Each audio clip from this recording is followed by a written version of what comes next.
Oh my gosh, yes, this comment reminded me of one of my favorite TV shows. Like, I would truly say all time top 10.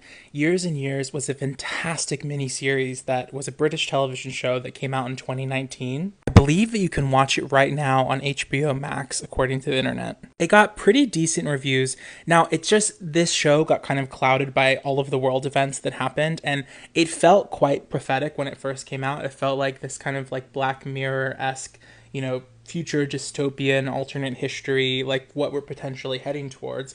But then COVID happened, and so much of the world's attention, naturally and rightfully so, averted its attention elsewhere, and this show kind of got buried in the mix of all of the cancellations, and sadly it was not followed up for a season 2. But the show is absolutely stunning. It's directed and written by Russell T Davies, who you probably know from the TV shows Queer as Folk, It's a Sin. Those have been some of his most famous. And it's listed as a dystopian fiction, political thriller, science fiction, black comedy, and drama, which I actually think is literally that's like the perfect tag for this. But I also think maybe like futurism, like there's kind of a thread of like exploring transhumanism, the idea of like what will it look like when we fully integrate with technology. This kind of like Orwellian, Kurzweilian, Michio Kakuian idea of like what life might look like, 50, 100 years from now, but in the immediate future within this show. Now, the cast, absolutely stellar. So we've got Russell Tovey, who we know and love. We've got Emma Thompson, just like absolute stunner.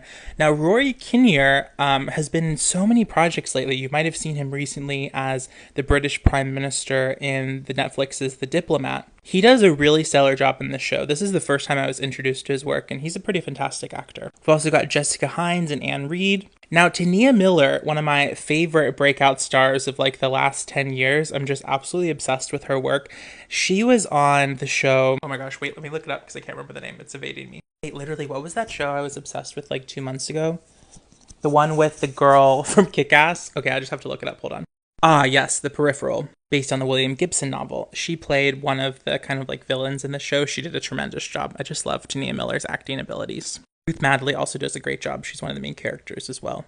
Now, I'm surprised that this show isn't talked about more because, I mean, look how many like positive reviews it has. 31,000 people reviewed this show on IMDb, has an 8.3 out of 10. And the show essentially is theorizing what life will look like for its, one family's kind of perspective in these sort of anthology style chapters over the course of a few years as this very intense political movement rises to power in Britain, which, very much resembles the Four-Star Party in Europe right now.